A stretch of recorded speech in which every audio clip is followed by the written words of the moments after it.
Welcome to the Wizards of Ecom, your no-fluff playbook for online success.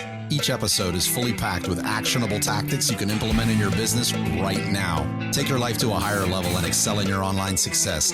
It's time to work on you and your business. Let's do this.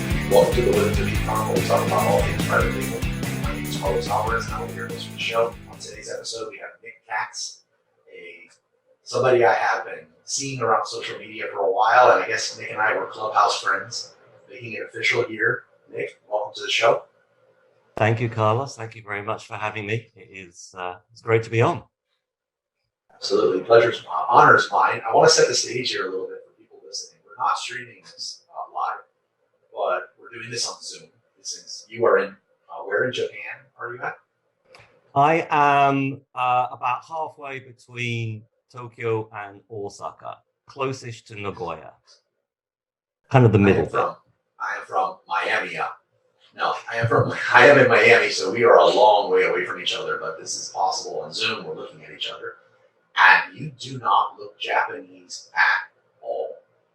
So I want to start there. You're in Japan. How long have you been in Japan? Okay, so I've been in Japan since 1995, so a long time, about half my life. I'm from the UK. I'm from London. Outskirts of London. As I say, I came here when I was about 21, 22, and I never went back. I came out for 1 year, Carlos. Came out for 1 year. Got to be careful, and you get stuck. Well, not stuck. I love it here. Absolutely love it here. So I've got a family here, and yeah, been here for 25 years. I've heard of this happening with like Bali. I've heard of it happening with like some of these other exotic places. I've not. I've heard of people like visiting Miami and staying.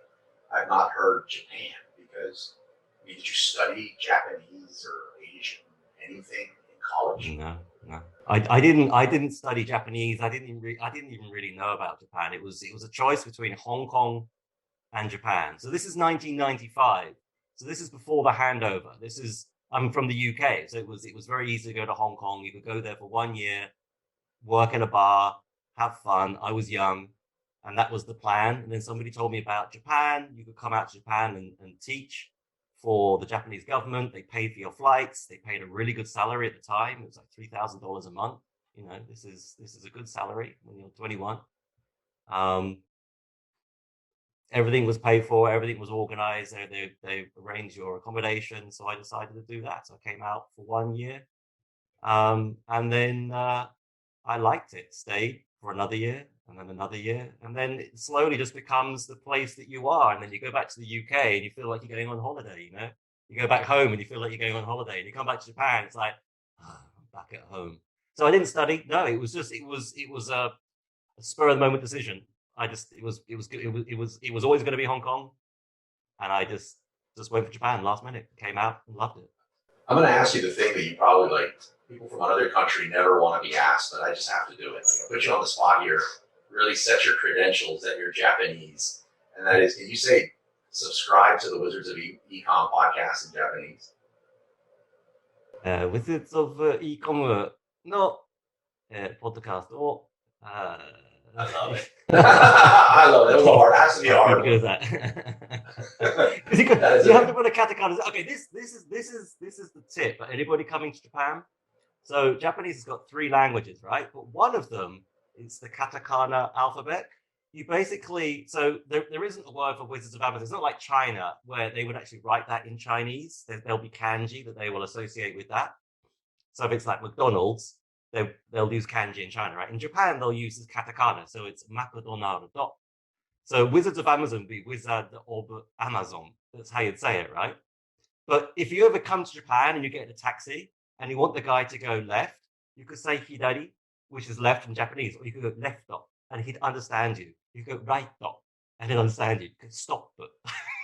It's almost like a form of Pig Latin. Do you remember Pig Latin? Yeah, it is. Yeah. And you're like swapping the A for an O. Yeah. Kids, girls at school used to do it all the time when I was a kid. But yeah, but you could speak, you could say everything to somebody and make it sound like it's Japanese, and 9 times out of 10, you could probably make yourself understood. But anyway, yeah.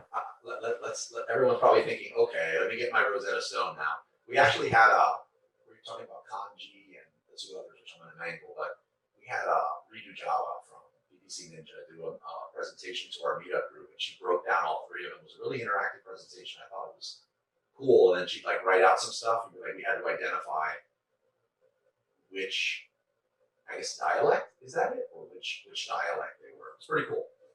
Which of the alphabets, I guess. Yes, which of the alphabets? That's better. Yeah. There were three. Yeah. So today's episode, we're going to talk about maybe the best tool to use for product research in Japan. But before we do so, personal reasons, and I feel a story here. I just want to know your background on this. I want my listeners to know you better. Tell me when you sort of knew that e-commerce was what you were going to be doing. Okay. So going back, say, 25 years when I came to Japan, I mean, there's something kind of interesting about going to a foreign country. I mean, as you mentioned, people often say to me, wow, you came to Japan and you started your own company. That's amazing. Like, how did you do that it's not your own country? And I think it's actually easier sometimes to do your own thing, to start your own company if you go to another country, because there are opportunities that you have if you go somewhere different. And I mean, there are things that you don't have. So being in Japan, you don't have your family to support you. You don't have a lot of things that you have back at home. But if you go to a foreign country, it's actually kind of easier to go in the route of starting your own business and doing your own thing, because you're kind of limited in what you can do anyway, right?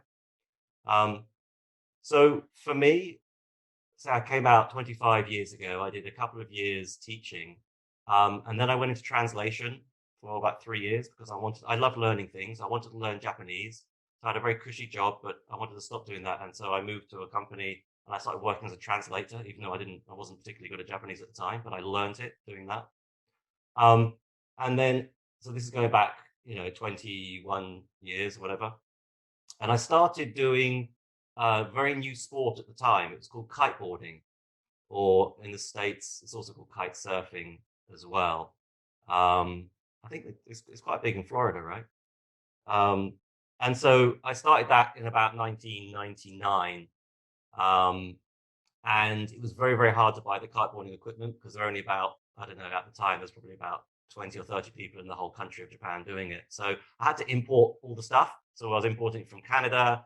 I mean, there weren't even proper kiteboarding kites at the time. It was just pretty random stuff. It was like snow kiting kites from Canada and stuff. And I was importing some stuff from Hawaii, which is kind of the birthplace of the sport. And France. And so I was importing things and I thought, well, I'll just see if I can sell these things. So back in 1999, I made my first Ecom website, I had to make it IE6 compatible or compliant. And it just kind of bumbled my way as I've been doing my entire life, just been kind of going into things. It wasn't a particular plan. I just needed to buy things. I was importing things. Other people said they wanted to get it, so I'd sell it to them. So I thought, well, I'll just make a website. And just things kind of snowballed from that. And so I started an ecom in kiteboarding. It was a niche. It was a niche of the niche. You couldn't get anything more niche. When I started, there were, a few dozen people. And then it grew and grew. I actually opened my own store about 2 years later, brick and mortar store. At the time, there were 3 kiteboarders in my town. Everybody said there's no way that could possibly work. Even to this day, I'm not even sure why I thought it would be a good idea. I was young.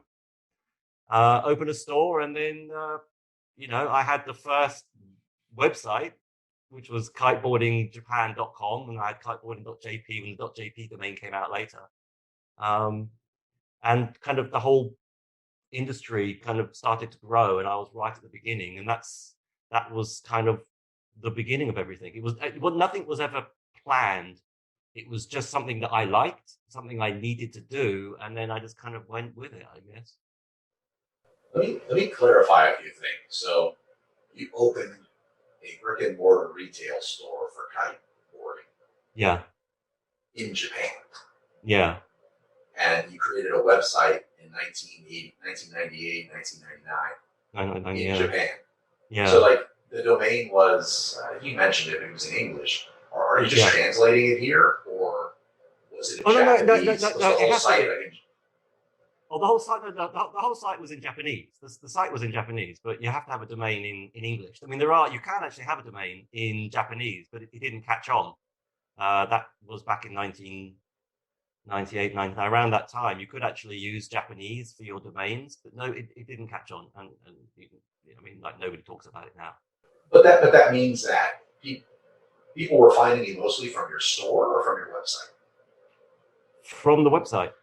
So I had the first kiteboarding website, and so I was ranked number one on Google the whole time for a good 15 years, 15 plus years. I was always number one, above Wikipedia when that came out, just because it had just been there for so long, and I had a blog. I mean, yeah, it was thinking about it now. I find that fascinating. Like, to this day, like approaching websites, that's a big thing. Someone that did it in 1999. It's a long time ago. Foreign language. Really? It was also that, like, it was just the fact that, I mean, like, well, certainly in Japan, there wasn't any e-commerce kind of platforms to use. So I had a blog on the very old WordPress that I would link to the site itself. And the site wasn't an e-com site per se. You would email me your order. And then it slowly, when e-com kind of tools came out and payments came out, I kind of started to put that in. But I mean, back then, I mean, people in Japan, they weren't using credit cards. So it was generally COD. So people pay on delivery or bank transfer. I mean, it was very rudimentary. You know, that is an understatement. But there wasn't anything else. Yeah, it was kind of interesting. I haven't thought about that. So what happens to that business? So I had that business for quite a long time. I mean, I haven't done it for years. And so I had the store. The whole thing was going for about 15 years in total. I actually moved to another store as well, a bigger store. Yeah, so I moved on from the kiteboarding a long time ago, but I kept the store just because I had it for so long and it was ranked so well. I was still making sales to it, but it wasn't an intentional shift. I completely changed what I wanted to do. I kind of decided it wasn't the best thing. It was 2008, Lehman shock was the first time I realized that. I mean, the whole thing about when I actually started the shop, I thought, well, I'll do this for 10 years. I actually did it a little bit more than 10 years. And then the Lehman shock, 2008, I thought this is time it's you know, you have to pivot. So I started to look at doing different things, and I kind of moved on from there. Although I kept the store going for a little bit longer. So what was next? Is that where we hit Amazon? No. So after, well, yes, no. So actually, Amazon was actually before that, and this is something I only thought about when it came up in Clubhouse a couple of weeks ago. I didn't realize I was actually selling on Amazon way back in the day because I had kiteboarding DVDs. And like leashes, they called these retractable reel leashes for board. So I had those on Amazon. I was selling those FBM. So that's probably, you know, I'm not even sure when, but that was probably back in 2000. I don't know, 6, 7, 8, maybe. So I was actually selling them, but I didn't even really think about Amazon. It was just there, and I'd make daily sales on it. And I was just shipping out, say, FBM. So after the kiteboarding, the main business, or the main thing I went into was actually I went back into a company. So I'm in a town which is famous for the car industry. The town I'm in is the home of Suzuki, Honda, Yamaha, and then Toyota is the next town down. So it's a very car-based industry. And there was a company who made parts for these. It's a sort of tier 1 company. It's one of the main suppliers, global suppliers for these companies. So I went to work at the company in procurement. And so that's where I kind of really, really learned about, it's kind of, you know, the grass is always greener side of things. When you have your own business for a long time, you kind of, there's the stress of it, and you kind of think it'd be kind of nice to work in a company. And if you're in a company, you kind of think it'd be nice to do your own thing. I've actually flip-flopped a couple of times in my life. So I've actually seen both sides like a good 2 times. In the meantime there, I worked full-time as a programmer. as well in a company. I did that just for like a year, and then decided I wanted to go back. So that was after leaving Shock, actually. So I actually went back into the kiteboarding for a couple more years, and then I went on to procurement, and I worked in the automotive industry. That's when I learned about production. So it was my job to travel around the world, mainly Europe, because I've got to build a new factory in Europe, and so I had to learn to speak to all the suppliers. I had to audit suppliers. I had to audit factories. So I had to learn about metal working, plastics, molds, just everything that goes into these parts. And so I did that for about 4 years. And while I was doing that, towards the end, because I understood a lot about production, I decided and I had a previous experience of selling, both online and retail. I kind of put those two together, and I started developing my own products. And that's when I started on Amazon. So I did that for about a year before I left that company. And then I left and went full-time on Amazon back in, I don't know, 2017, maybe, early 2017 or 16, one of those two. Well, that was a bit of a ramble, wasn't it? No, I found that fascinating. You know what I like to learn there is that what skills do you think you picked up doing procurement, kite surfing, all these different things that you feel are helping you now in your Amazon business? You know what? That's such a good question. I mean, the thing is, for me, I don't often speak to people about these things. That's why, just for me, just saying these things, it's kind of, I haven't really spoken about that very much, in I haven't even thought about it for so long. And about the skills, I didn't really think about it at the time, but recently I have kind of been thinking more about it. So yes, I mean, there are loads of skills. Obviously, starting my own business was a skill. Learning how to cost things to make sure you are making money when you're selling. You know, you can sell a lot and not make any money if you're not careful. So there was that. There was running a business, having staff, selling online and offline. So selling online, you've got to learn how to sell, right? People come into the store. I mean, I wasn't selling cheap things. I mean, the things I was selling cost, $3,000, $4,000. So you learn that, you learn business on the procurement side, and obviously selling online as well, because I had the online component. Working in procurement, that was probably I think the best skill for being an Amazon private label seller, somebody who has a brand. Just because it's something that people don't talk about very much. I mean, there's quite a lot about marketing. That's something I'm very weak on. I appreciate it's one of my worst skills, online marketing. I think a lot of people come from marketing and they find a product and they sell it on Amazon, whereas I think a lot more about the product and how to make the product and how to make a product that's difficult to copy. I use multiple suppliers, multiple factories. So those are the things I definitely wouldn't have learned if I hadn't been traveling around factories and speaking to all these different types of manufacturers about materials. So yeah, it's kind of, you don't really think about it at the time, but there's obviously lots of things that I had picked up, and that had all been merged into doing private label on Amazon, I guess. So a little aside, just listening to you say that, have you come across any factories in Japan or any manufacturers in Japan of goods that are now the manufacturer of your product? No. So I have suppliers in Japan. There are some very specific Japanese industries that I'm using for my products. So I actually buy the materials from them. They're sent out to China and the products are made and they come back again. And I've got tie-ups with those companies. And so I actually sell the products to them and through their stores as well. But there are factories. So I decided a few years ago that I wanted to have a project where I'd actually use all the amazing manufacturing in my town and actually have a product. This wouldn't be for Amazon. This would be like a big, project for the Japanese market. And because of obviously COVID, and it's really hit this area because the car industry is not great at the moment, putting it mildly.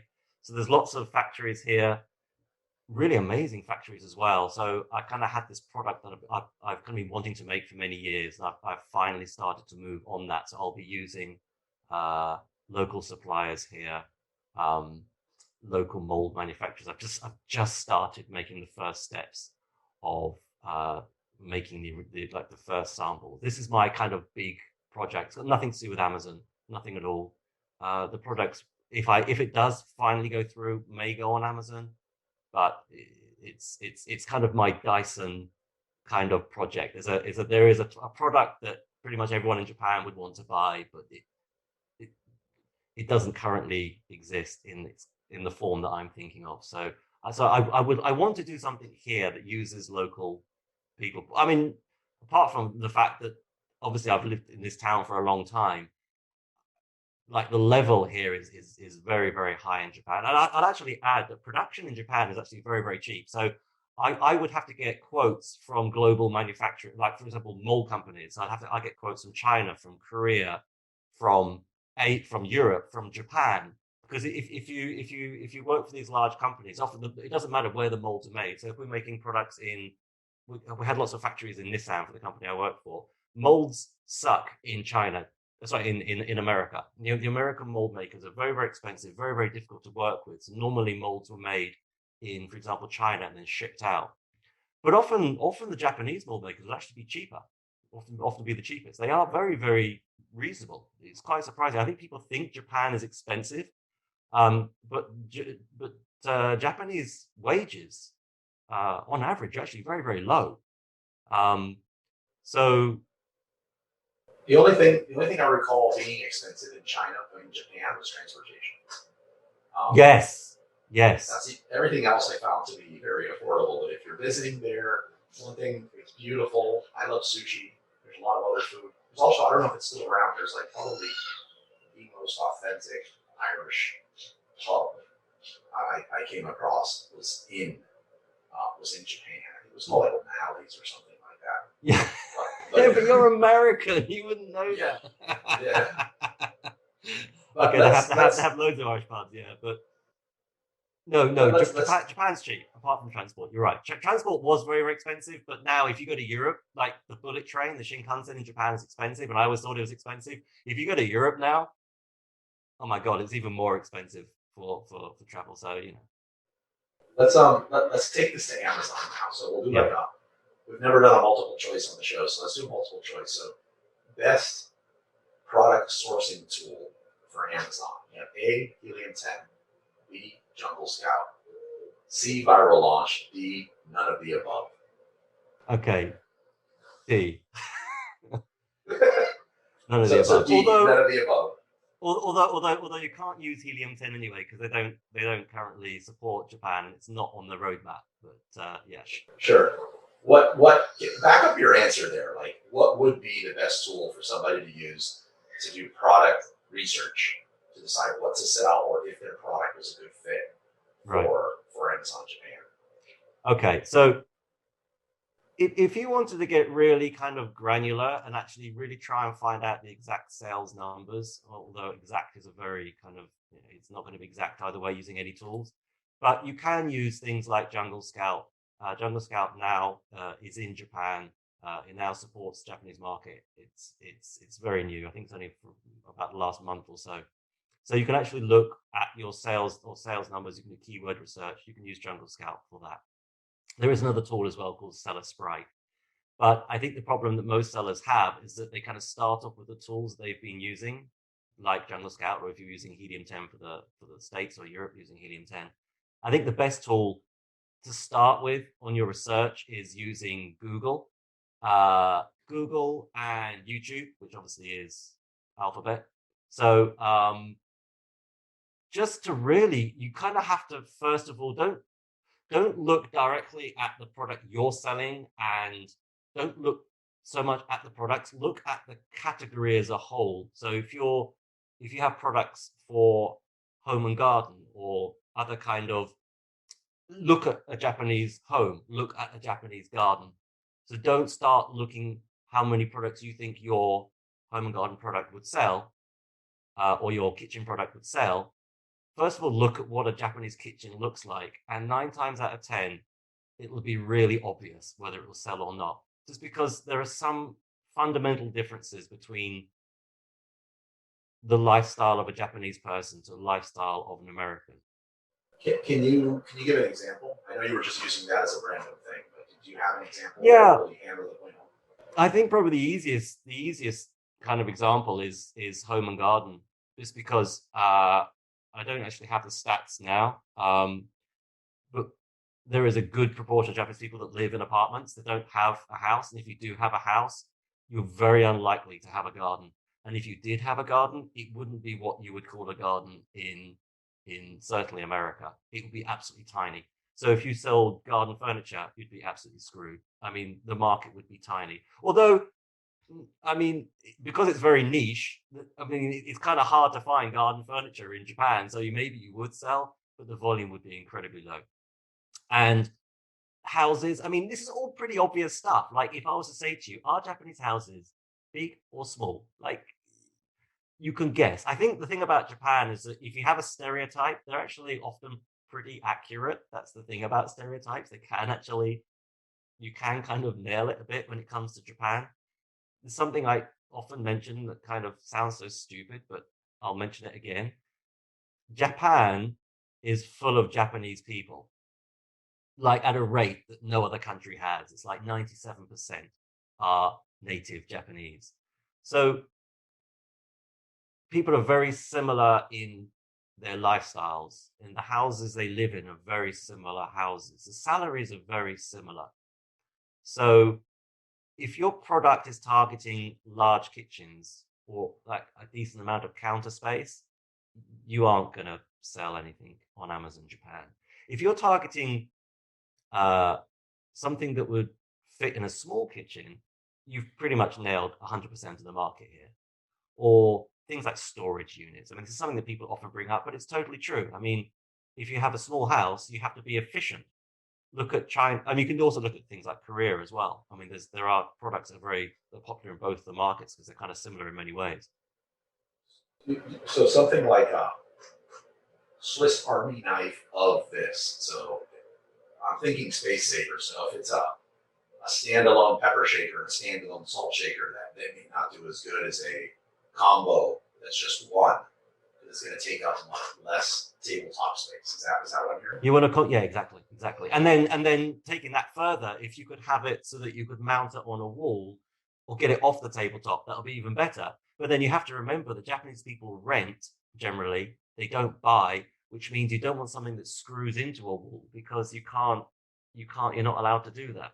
So there's lots of these little things like wall mounting TVs. Don't do very well in Japan because people don't tend to wall mount things because they don't want to put things into their walls. There's lots of small things that you could pick up if you just start looking. That's what this whole thing's coming back to. Just understand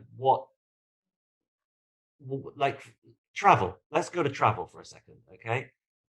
That's not something you'd get from looking at a YouTube video, maybe, but if you were just to kind of Google a little bit about travel in Japan and the fact that culturally, for example, the Japanese people don't have holidays, right? There are only 3 times of year Japanese people get any time off. There's Golden Week, which is in May. There's Obon, which is in August. And then there's the New Year holiday. It's not Christmas. Christmas is a work day in Japan. It's the New Year holiday. There's only 3 times. But people have very, very few days off, which means that, and it's in the same, everybody has a holiday at exactly the same time, which means that flights and travel becomes ridiculously expensive on those dates. You can't just take 2 weeks off. Never happens. You cannot work for a Japanese company and go and take 2 weeks off outside the main period and go on holiday. That will just never, ever happen. Literally, the number of people who do that is incredibly low, which means that a lot of travel goods won't really work for Japan because if people do go on holiday, it's only for a couple of days anyway. They'll fly to Hawaii for like 2 or 3 days over New Year if they've got a lot of money, right? So there's whole industries and things you have to understand that will work and won't work, and they're more overarching culturally. So just Google about Japan. If you're in travel, Google about Japanese travel, when people travel, when people have holidays to travel, and I think you'll understand just from that my product will work or won't work. If it's a product that's good for traveling in Japan, that's different. What would you say is the biggest hangout for people in Japan? By that I mean Clubhouse is picking up now, but I don't notice a lot of Japanese people in Clubhouse. There's Facebook, everything. Is there a social media type that is most popular in Japan. Okay. Carlos, it's very interesting you mentioned Clubhouse. Okay, so I actually started on Clubhouse at the beginning of January, I think, or mid-January. I mean, I've been on there forever, right? It's been at least a month. And I was, and like the main reason for me starting on there was actually to find sellers in Japan, not foreigners, but Japanese people who are in. It didn't actually have to be online; it could be off. I just wanted to speak to people in business in Japan. It's kind of hard for me to do where I am here, right? And I couldn't find anybody. There was absolutely nothing. And about a week ago, it went absolutely berserk. Like everybody in Japan is on Clubhouse now. It's on TV. Even my kids are talking about it. It's like it's bizarre. So so for me in my what's it called, hallway, it's all Japanese rooms. There's loads of it now. So it's huge now. I've got to tell you, it's huge, especially with like the VCs from Tokyo. They love talking about being a VC in Tokyo. It kind of annoys the shit out of me, but anyway.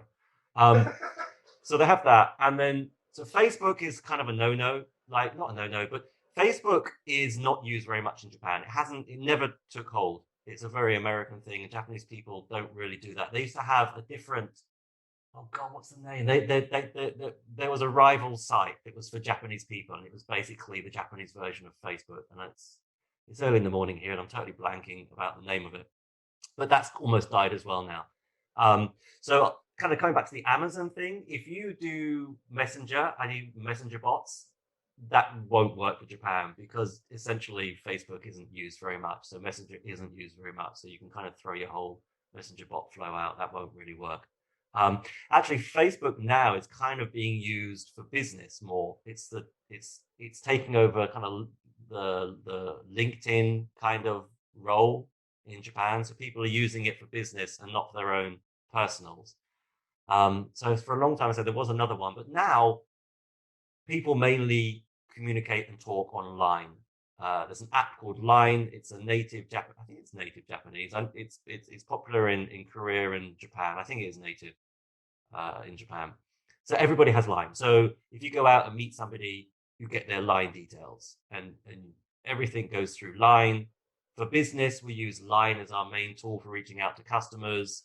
It's used for everything. It's like the Chinese version of WeChat. You know, WeChat, it's for communicating, it's for calling, it's for paying, it's for everything, right? Line is basically putting things in that WeChat has. It's becoming this overarching app. And line as in like a straight line, or lime as yeah, in like lemons and limes? It's Line, Line.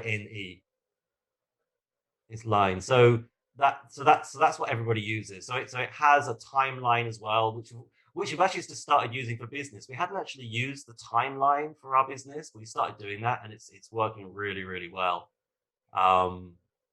So yeah, you've got to be online.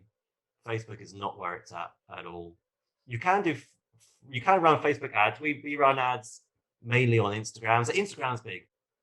Instagram and Line are probably the two places you want to be if you're talking about kind of on the business side. What advice would you give? Let me ask you this, and then I want you to, if you can, speak a little bit about your Facebook group. What advice would you give somebody who's currently selling in the United States, Amazon.com, and they really kind of maxed out what they can do in the US? They're at a good level where they should be thinking of selling outside of the US, and they're considering Japan. What would be some advice that you would give them? I think the very first thing, come back to this kind of this main discussion, just have a look to see if your products would sell. Maybe they're selling 100 or 200 a day in America, but it might sell 0 a day in Japan if it just doesn't fit the country, it doesn't fit the culture, it just doesn't fit what people would buy. On the flip side, there is a chance you could sell infinitely more here because it might fit the Japanese market a lot better. And that's something I should probably quickly mention here. The Japanese market, it's smaller than the American market. It's 1/3 of the population. But if you get the right product in the right category, your potential market could be infinitely larger. You know, there are going to be a lot more Japanese people of a certain, I mean, I sometimes bring it up, and it sounds stupid, like a certain shoe size, for example, because Japanese people tend to be the same or have the same kind of kitchens. So if you've got something that will fit a type of kitchen in Japan, because most people will have that same type of kitchen, the potential market is a lot bigger, right? So first of all, look into that. That is the first thing you have to do. Don't assume that because your product sells very well in America, it'll sell very well in Japan. It could sell awful. It could sell even better. So come back, look at Google, look at YouTube. Just do some very broad searches, first of all. So that's probably the most important thing I think you should do if you're going to look to go into Japan. And then beyond that, all the steps that you would do, I don't know, do you want to kind of go into like the things that you should be aware of or not aware of, or the steps to start in Japan? Anything like tax implications, importing, like is there anything out of the ordinary that you've noticed? Right, yeah, well, yeah, okay, so yes, there is. So first of all, when it comes to tax, obviously probably not a good idea for me to speak about it, but you don't have to worry about the consumption tax too much unless your sales are over 10 million Japanese yen, which is about $100,000 a year. Under that, you don't have to worry so much about consumption tax. There is a problem with importing now in Japan. I've got to bring this up. So this happened, it started happening from about last summer. The customs office is starting to really overstep what I think they're permitted to do in, I'm not even, basically clamping down on tax. But the way they were doing it is, so as I just mentioned, if your sales are under $100,000, you don't have to pay consumption tax in Japan, even if you're a Japanese business, right? But the tax office were asking foreign sellers, and they were specifically targeting Amazon sellers. So they would see if your product is selling on Amazon, right? Because they could see if you were selling it to a fulfillment center in Amazon, or if it had FNSKU labels on it. And they were asking, and still are, asking to see the page that the products are being sold on Amazon.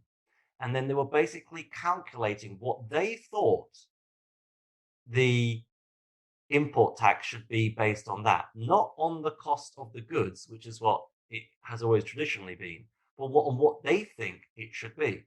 So they were kind of almost randomly charging 30 to 40% of the retail price on Amazon. So this is something you've got to be aware of. So traditionally, and in fact, Amazon is still wrong on their website. They've got information about IOR, which is importer of record, which has always been necessary for Japan. And I used to run an IOR company, so I know a lot about this.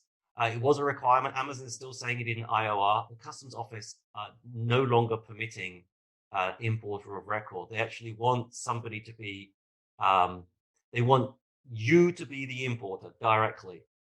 So it's kind of like a proxy importer. It's called an ACP, which is where the importer, where you are still the importer, but they basically work on your behalf with the customs office. If the customs office has a problem, they ask you so they ask the ACP for any further information, and the ACP will come back to you. This is probably getting a bit too in the weeds, but just make sure you speak to somebody who understands about import in Japan.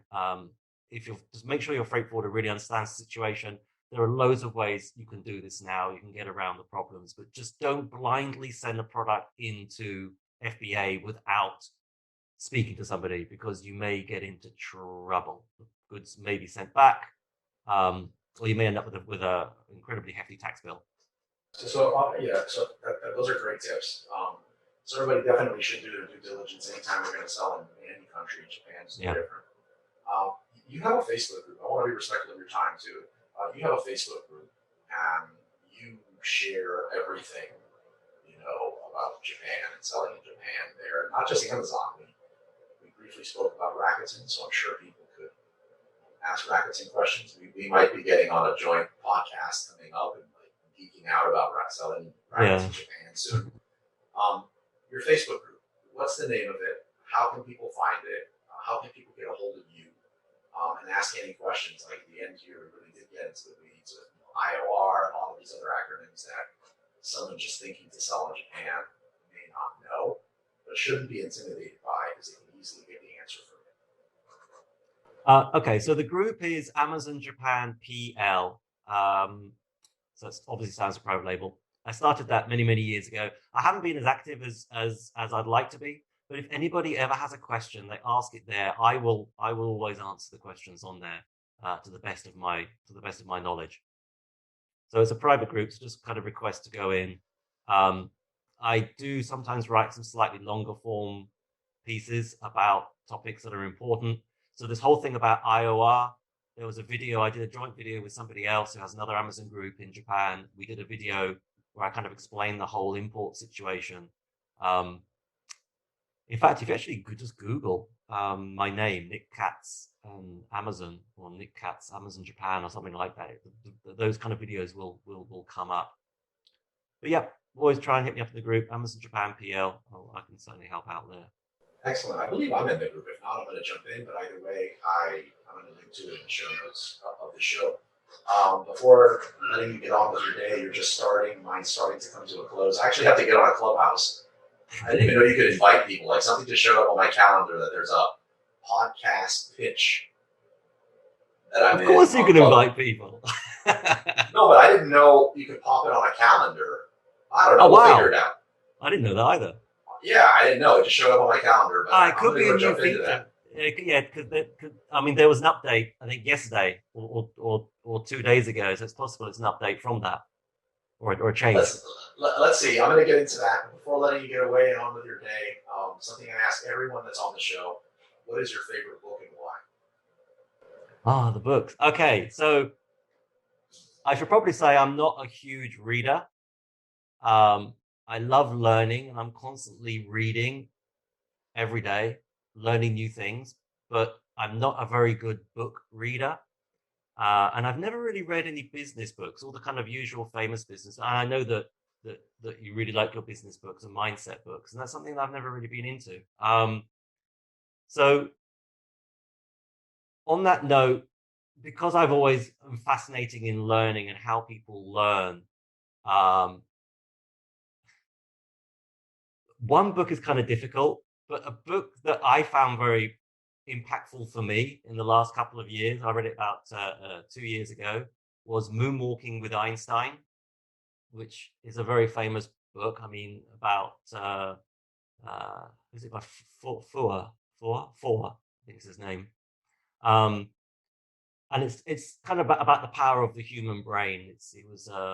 He was a journalist who decided to write about these memory champions, and then he actually ended up being a memory champion himself. And the thing I liked about the whole concept was that anybody can learn and remember things if you just take your time and use the brain like a muscle and exercise it.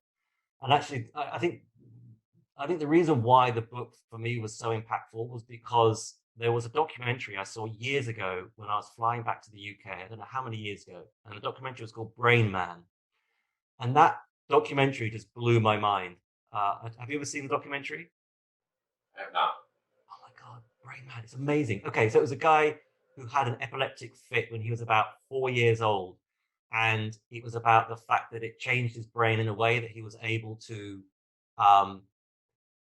he saw the world in a different way. He saw the world in numbers, and he was able to remember everything. And in this documentary, he reads pi for about 6 hours. He goes through, hundreds of thousands or thousands and thousands of digits. And it was just amazing to see the power of the human mind. In the documentary, he went to meet the guy who was on, what was the Tom Cruise movie about the guy with the amazing memory? Totally blanking now. Rain Man. He went to meet the guy, and they hugged. It was an amazing movie. But then I read Moonwalking with Einstein, and the guy basically debunks the person in this documentary. And it's so basically the guy in the documentary, he was a fake, but he did remember pi. He could read it for 6 hours, but not because he had his brain was rewired. It's just because he just learned to do it. And it's quite amazing. I recommend everybody watch the documentary Brain Man and then read Moonwalking with Einstein, and you'll have the most amazing concept of what the mind can do. I love it. Yeah, that is amazing. I've not ever heard of that book, but that has to be Really? Moonwalking with Einstein? Oh my God. Really? And that has to be the most thorough why to read the book that has been on the show today, which I love. A lot of people are just like, you should read this. Yeah, it's really good. And I get the books. Like, I've made this thing, like, whoever recommends a book on my show and I've not read it, immediately after this, I'm going to look for it on Amazon. Or I'm going to go get the book and I'm going to read it. So I have not heard of this book. I'm sure I'll see the author next to it when I'm searching for it, but I'm going to grab this book as soon as we wrap this up. Yeah.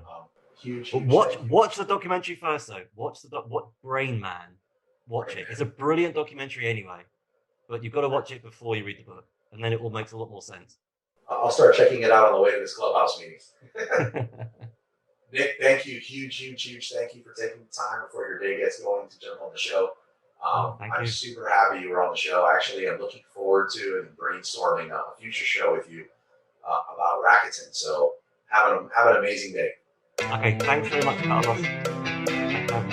It was fun sharing this episode with you. If you found value in what you've heard, please show your love with a subscribe, rate, and review of the show. Until next time.